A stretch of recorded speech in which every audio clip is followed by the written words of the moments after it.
அனைவருக்கும் வணக்கம். நான் ஜோதிடர் தமிழரசன் பேசுகிறேன். இன்றைக்கி நம்ம இந்த பதிவில் பார்க்க போகிற தலைப்பு அக்டோபர் மாத ராசி பலன். அக்டோபர் மாத ராசி பலன் 2024 12 ராசிக்காரங்களுக்கு எப்படி இருக்குன்னு நம்ம பார்க்கலாம். சரிங்களா? ஃபஸ்ட்டு அக்டோபர் மாத கிரகநிலைகள் எப்படி இருக்குன்னு நம்ம பார்த்துடலாம். ரிஷப ராசியில் குரு சஞ்சரிச்சிருக்காங்க. செவ்வாய் பார்த்திங்கன்னா மிதுன ராசியில் இருக்காங்க. சூரியன் புதன் கேது கன்னி ராசியில் இருக்காங்க. சுக்கிரன் துலாம் ராசியில் சொந்த வீட்டில் சஞ்சரிச்சிருக்காங்க. சனி கும்ப ராசியில் வக்ர நிலையில் சொந்த வீட்டில் இருக்கார். ராகு மீன ராசியில் சஞ்சரிச்சிருக்காங்க. இதுதான் அக்டோபர் மாதம் 1ஆம் தேதிக்குண்டான கிரக நிலைகள்.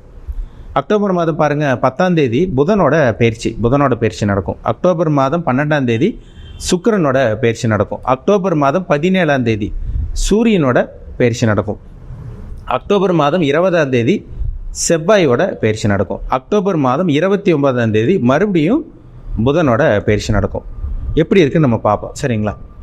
நம்ம மாத பலன் நம்ம ரெகுலராக பார்த்துட்ருக்கோம். இது ஜென்ரலான ஒரு இது தாங்க, ப்ரெடிக்ஷன் தான். அதாவது பொது பலன் தான். அதாவது கோச்சார பலன் பார்த்திங்கன்னா எப்பவுமே 15லேருந்து 20% பேசும். கன்ஃபார்மாக பேசும். 15லேருந்து 20% கண்டிப்பாக பேசும்.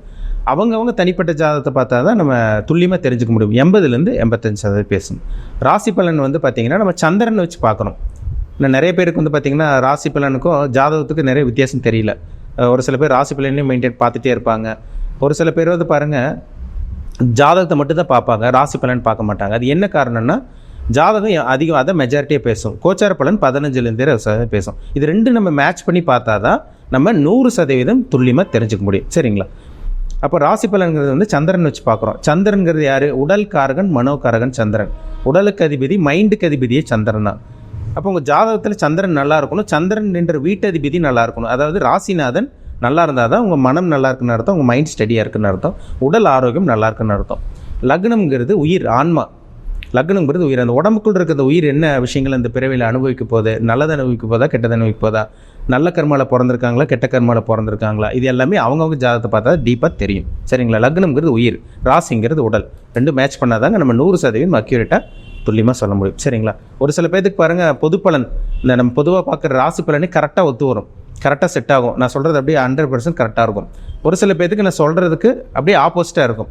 நீங்கள் சொல்கிறதில் அப்படியே ஆப்போசிட்டாக இருக்குங்க சார், நீங்கள் நல்லது சொல்கிறீங்க, அது எனக்கு அப்படியே ஆப்போசிட்டாக நடக்குது. ஒரு சில பேர் பார்த்தீங்கன்னா நீங்கள் நெகட்டிவாக சொல்கிறீங்க ஆனால் எனக்கு பாசிட்டிவாக நடக்குது அப்படின்னு சொல்லுவாங்க. அதுக்கு என்ன காரணம்னா ஜாதகத்தில் 6, 8ஆம் அதிபதி, 6ஆம் அதிபதி மற்றும் 8ஆம் அதிபதி தசாபுத்தி நடந்துச்சுன்னா அந்த மாதிரி தாங்க சில விஷயங்கள் நடக்கும். 6, 8 தசாபுத்தி நடந்துச்சுன்னா கோச்சாரமும் உங்களுக்கு சரியில்லாமல் இருந்துச்சுன்னு வச்சுக்கோங்க, நிலமை பண்ணுறீங்க 100% சரியில்லாமல் தான் இருக்கும். டைம் நல்லா இல்லைன்னு அர்த்தம். இப்போ ஜாதகம் பார்த்திங்கன்னா ஓரளவுக்கு நல்லா இருக்குது, நல்ல ஒரு யோகமான தசாபுத்தி, இல்லை ஓரளவுக்கு நல்ல ஒரு சுமாரான ஒரு தசாபுத்தி போகுதுன்னு வச்சுக்கோங்க. கோச்சாரமும் நல்லா இருக்குதுன்னா உங்களுக்கு நல்லதே நடக்கும். அவங்க தான் சொல்லுவாங்க நீங்கள் சொல்கிறதெல்லாம் கரெக்டாக இருக்குன்னு சொல்லுவாங்க. அப்போ உங்கள் ஜாதகத்தை செக் பண்ணுங்கள். சரிங்களா? பிறப்பு ஜாதகம், தனி மனிதனுடைய ஜாதகம் பார்த்திங்கன்னா ரொம்ப முக்கியம். நவகிரகங்கள் தான் மனுஷனை இயக்கிட்டு இருக்கு, நவகிரகங்கள் தான் மனுஷனை ஆட்டி படைச்சிட்டு இருக்கு. ஒவ்வொரு மனிதனோட உடம்புல பார்த்திங்கன்னா நவகிரகங்களோட தாக்கம் இருக்கும். எந்த கிரகத்தோட இம்பேக்டில் இருக்கீங்க, உங்கள் ஏஜ் என்ன, உங்கள் வயசு என்ன வயசு உங்களுக்கு போயிட்டுருக்கு. இப்போது ஏன்னா பார்த்திங்கன்னா 20 வயசுக்குள்ளே இருக்கீங்களா, 20 வயசுக்கு மேலே இருக்கீங்களா, 30க்குள்ளே இருப்பாங்க, ஒரு சில 50 வயசுக்கு மேலே இருப்பாங்க. ஒவ்வொருத்தருக்கும் ஒவ்வொரு விதமான அனுபவங்கள் கிடைக்கும். அவங்க வயதுக்கு தகுந்த மாதிரி. என்ன காரணம்னா அவங்க ஜாதகத்தில் நடக்கக்கூடிய தசாபுத்தி தான் காரணம். ஒரு தனி மனிதனுடைய ஜாதகம் ரொம்ப முக்கியம். நவகிரகங்களோட தாக்கம் ரொம்ப முக்கியம். அதுதான் அவன் மனுஷனோட உடம்புல இருக்கும். அப்படி தான் ஆட்டி படைச்சிட்டு இருக்கும். உங்களோட ஜாதகத்தில் என்ன தசாபுத்தி போகுதுன்னு பாருங்கள். உங்கள் சுய ஜாதகத்தை பார்த்தா நீங்கள் என்ன தொழில் பண்ணலாம், என்ன பிஸ்னஸ் பண்ணலாம், என்ன வேலைக்கு போகலாம், திருமணம் எப்போ நடக்கும், புத்திர பாக்கியம் எப்போ கிடைக்கும், எப்போ லைஃப்பில் செட்டில் ஆவீங்க, உங்கள் வாழ்க்கையில் இனிமேல் என்னென்னலாம் நடக்கும், நல்லது நடக்கக்கூடிய காலகட்டம் எப்போ வரும், கெட்டது நடக்கும்போது எந்த விஷயத்தில் கவனமாக இருக்கணும், எல்லாமே அக்யூரேட்டாக துல்லியமாக பார்த்து தெளிவாக தெரிஞ்சுக்கலாம். உங்கள் பிறப்பு ஜாதகம் சுய ஜாதகம் பார்க்கணுன்னு விருப்பப்பட்டீங்கன்னா கீழே இருக்க வாட்ஸ்அப் நம்பருக்கு உங்கள் ஜாதகத்தை அனுப்பிச்சுடுங்க, அப்பாயின்மெண்ட் வாங்கிக்கோங்க. உங்கள் தனிப்பட்ட ஜாதகத்தை பார்த்து நம்ம டீப்பாக தெளிவாக துல்லியமாக 100% துல்லியமாக பார்த்து தெளிவாக தெரிஞ்சுக்குவோம். இன்றைக்கி நம்ம இந்த பதிவில் பார்க்க போகிற தலைப்பு மேஷராசி. மேசராசி நேயர்களுக்கு இந்த அக்டோபர் மாதம் எப்படி இருக்குன்னு நம்ம பார்க்கலாம். மேசராசி, உங்கள் ராசிநாதன் செவ்வாய், அவர் எங்கே இருக்கார் பாருங்கள், 3ஆம் இடமான முயற்சி ஸ்தானத்தில், தன்னம்பிக்கை குறிக்கிற இடத்துல உபஜய ஸ்தானத்தில் இருக்கார். ஆரம்ப பகுதியில் உங்களுக்கு ரொம்பவே நல்லா இருக்குங்க, கவலையப்படாதீங்க. ராசிநாதன் 3ஆம் இடத்துல இருக்கிறது என்ன அமைப்புன்னா, முயற்சி பண்ண போகிறீங்க, வேலைக்காக ட்ரை பண்ணுறீங்களா, இந்த மாதம் நல்ல வேலை கிடைக்கும். தொழில் ஆரம்பிக்கணும்னு முயற்சி பண்ணுறீங்களா, தொழில் நல்லபடியாக உங்களுக்கு ஆரம்பிப்பீங்க, நல்லபடியாக சக்ஸஸ் ஆகும். அது முயற்சி நீங்கள் எடுத்து வைக்கிற ஒவ்வொரு முயற்சியும் உங்களுக்கு சாதகமாக இருக்கும், சக்ஸஸ் ஆகும். இளைய சகோதரனோட சப்போர்ட், இந்த மாதிரி உதவி கிடைக்கிறது, இந்த மாதிரி விஷயங்கள்லாம் உங்களுக்கு நடக்கும். சிறுதூர பிரயாணங்கள், ட்ராவல் பண்ணுறது, ஒரு ஊர்லேருந்து இன்னொரு ஊருக்கு போகிறது, ட்ராவல் பண்ணுறது, இதெல்லாமே உங்களுக்கு ஒரு நல்ல ஒரு மாதம் சொல்லிடலாம். என்ன முயற்சி பண்ணாலும் இந்த ஆரம்ப பகுதியிலே பண்ணிடுங்க. ஏன் அப்படி சொல்கிறேன்னா, இந்த மாதம் அக்டோபர் மாதம் 20ஆம் தேதி, அக்டோபர் மாதம் 20ஆம் தேதி ராசிநாதன் 4ஆம் இடத்துக்கு போயிடுற, நீச்சமாகிறார்.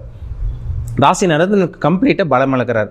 அங்கே ராசிநாதனுக்கு வந்து பாருங்கள், குருவோட தொடர்போ சுபகிரகத்தோட தொடர்போ எந்த தொடர்பும் கிடையாது. அப்போ வந்து 20ஆம் தேதி வரைக்கும் ஓரளவுக்கு நல்லா லைஃப் நல்லாவே போயிடும். 20ஆம் தேதிக்கு மேலே நீங்கள் எச்சரிக்கையாக இருக்கணும். மேசராசினியர்கள் அனைத்து மேசராசினியர்களும் கவனமாக இருக்கணும். 20ஆம் தேதிக்கு அப்புறமெல்லாம் மன உளைச்சல் வரும், மனக்குழப்பம் வரும். உடல் ஆரோக்கியத்தில் நீங்கள் எச்சரிக்கையாக இருக்கணும். ஏன்னா செவ்வாய் நெருப்பு கிரகம், பிபி, கொலஸ்ட்ரால் அதெல்லாம் பார்த்து செக் பண்ணிக்கோங்க. சரிங்களா? 20ஆம் தேதிக்கு அப்புறம் கொஞ்சம் கவனமாக இருங்க, கேர்ஃபுல்லாக இருங்க. உங்கள் ராசிக்கு வந்து 2ஆம் இடத்துல குரு இருக்கார். பணத்துக்கு பிரச்சனை இருக்காது. பொருளாதார வரவு, பொருளாதார முன்னேற்றம் அதெல்லாம் உங்களுக்கு பிரச்சனையே கிடையாது. குரு வந்து பணத்தை கொடுத்துருவார்.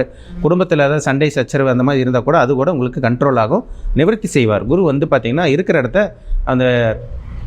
இடத்துல ஒரு சுபகிரகம் இருந்தாலே இந்த குரு வந்து சாந்தப்படுத்துகிறார்னு அர்த்தம். அவரோட பார்வை வந்து சிறப்பை ஏற்படுத்தி கொடுத்துரும். அப்போ வந்து குருவோட பார்வை வந்து பாருங்கள், உங்கள் ராசிக்கு 6ஆம் இடத்தை பார்க்குறதுனால நிறைய கடன் வச்சுருப்பீங்க. பண பிரச்சனைனாலே குடும்பத்தில் பிரச்சனை வந்துடும். ஆனால் இந்த மாதம் கடன் அடைக்கக்கூடிய வாய்ப்பு உங்களுக்கு உருவாகும். யார் மூலமாக அது ஏதோ ஒரு உதவி கிடைச்சிரும். ஆரம்ப பகுதியெல்லாம் 20ஆம் தேதிக்கு அப்புறம் ரொம்ப கவனமாக இருங்க. அதனால தான் மறுபடியும் சொல்லிட்டு இருக்கேன், 20ஆம் தேதிக்கு அப்புறம் ரொம்ப கேர்ஃபுல்லாக இருக்கணும். மற்றபடி இந்த மாதம் நீங்கள் வீடு வாங்குறது, நிலம் வாங்குறது, அதுக்குண்டான ஒரு நல்ல ஒரு மாதம் தாங்க. நினச்சபடி உங்களுக்கு வேலை கிடைக்கும், அதில் சந்தேகமே கிடையாது. 6ஆம் இடத்தை குரு பார்க்குறாரு. உங்களுக்கு 6ஆம் அதிபதி புதனும் உங்களுக்கு நல்ல ஒரு நிலைமையில் தான் இருக்கார் உங்களுக்கு. அதனால் கவலைப்படாதீங்க, நினச்சபடி வேலை கிடைக்கும், உங்களுக்கு நல்ல வேலை கிடைக்கும். ஒரு சில பேர் வேலையில் இருக்கவங்களுக்கு ப்ரொமோஷன், பதவி உயர்வு இந்த மாதிரி விஷயங்கள்லாம் உங்களுக்கு ஏற்பட்டுறவங்களுக்கு. ஒரு சில பேருக்கு மேசராசினியர்களுக்கு வந்து பாருங்கள், அரசாங்க வேலை கிடைக்கக்கூடிய வாய்ப்பு உருவாகும் உங்களுக்கு. இந்த மாதம் அரசாங்க வேலை கிடைக்கக்கூடிய வாய்ப்பு உங்களுக்கு உருவாக போகுது. ஏன்னா சூரியன் வந்து பாருங்கள் 6ஆம் இடத்துல இருந்தாலும் அவர் குருவோட பார்வையில் இருக்கார்.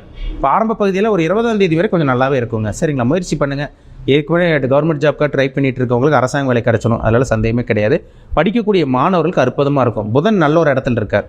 இந்த மாதம் புதன் நல்ல ஒரு நிலைமையில் இருக்கிறனால படிக்கக்கூடிய மாணவர் ஸ்டூடெண்ட்ஸ்க்கெல்லாம் அற்புதமாக இருக்கும். ஒரு சில பேரில் 2 வீலர் வாங்குவீங்க, 4 வீலர் வாங்குவீங்க. மாணவர்களுக்கு ஒரு ஆசை இருக்கும், நம்ம நினச்சபடி ஒரு வாகனம் வாங்கணும், அந்த மாதிரி ஒரு மைண்டில் ஒரு கற்பனையில் இருப்பீங்க. அதெல்லாமே நிறைவேறக்கூடிய மாதமாக இந்த ஆரம்ப பகுதி உங்களுக்கு நல்லாவே இருக்கும் உங்களுக்கு. சரிங்களா? பிஸ்னஸ் பண்ணிகிட்டு இருக்கவங்களுக்கெல்லாம் பாருங்கள், 10ஆம் அதிபதி சனி வந்து பாருங்கள் 11ஆம் இடமான லாபஸ்தானத்தில் இருக்கார். அப்போ சொந்த தொழில் பிஸ்னஸ் பண்ணிகிட்டு இருக்கவங்களுக்கு ஒரு வளர்ச்சி, ஒரு முன்னேற்றம் இதெல்லாமே உங்களுக்கு கிடச்சிரும். சரிங்களா? அப்படியே டவுனாக போயிட்டு இருக்கவங்க, விரையமாக போயிட்டு இருக்குங்க சார், நஷ்டமாக போயிட்டுருக்கு, வளர்ச்சி இல்லைன்னு சொல்லிட்டு இருக்கவங்களுக்கெல்லாம் இந்த மாதம் சொந்த தொழிலில் ஓரளவுக்கு நல்ல ஒரு முன்னேற்றம், வளர்ச்சி இருக்கும். முக்கியமாக சொல்லப்போனால் வெளிநாட்டு பிரயாணம், 12ல் ராகு இருக்கார். 6ஆம் இடத்துல கேதுவும் 12ஆம் இடத்துல ராகு இருக்கிறது ஒரு நல்ல ஒரு அமைப்புங்க, சிறப்பான ஒரு அமைப்பு. வெளிநாடு போகணுன்னு முயற்சி பண்ணிகிட்டு இருக்கவங்க இந்த மாதம் வெளிநாடு போவீங்க. அதுக்குண்டான ப்ராசஸிங் எல்லாம் நடக்கும். பாஸ்போர்ட் வச்சுருக்கவங்க இந்த மாதம் விசா கிடைக்கக்கூடிய வாய்ப்பு உங்களுக்கு உருவாக போகுது. ஒரு சில பேருக்குலாம் பாருங்கள், அப்ராடில் இருக்கவங்களும் பிஆர் கிடைக்கக்கூடிய அந்த வாய்ப்பு இதெல்லாமே உங்களுக்கு உருவாகும். நல்ல மாதம் இந்த மாதம். மேஷராசினியர்களுக்கு ஒரு நல்ல காலகட்டம்.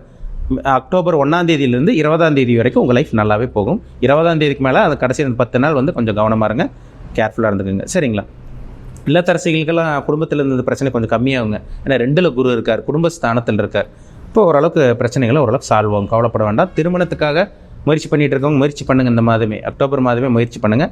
நல்ல ஒரு வரன் உங்களுக்கு தேடி வரதை உங்களால் பார்க்க முடியும். ஒரு சில பேர்த்துக்கு இந்த மாதம் புத்திர பாக்கியம் கிடைக்கக்கூடிய வாய்ப்பு உங்களுக்கு உருவாகும். சரிங்களா? மொத்தத்தில் சொல்லப்போனால் மேசராசி நேயர்களுக்கு ஆரம்ப பகுதி 1ஆம் தேதியிலேருந்து 20ஆம் தேதி வரைக்கும் கொஞ்சம் நல்லாயிருக்கும். 20ஆம் தேதிக்கு மேலே நீங்கள் கொஞ்சம் கவனமாக இருக்கணும். ரொம்ப முக்கியமான முடிவுகளை எடுக்காதீங்க, அவசரப்பட வேண்டாம். யாரையும் நம்பி பணத்தை போட்டு முதலீடு போட்டுற வேண்டாம். 20ஆம் தேதிக்கு மேலே கொஞ்சம் கேர்ஃபுல்லாக கவனமாக இருங்க. சரிங்களா?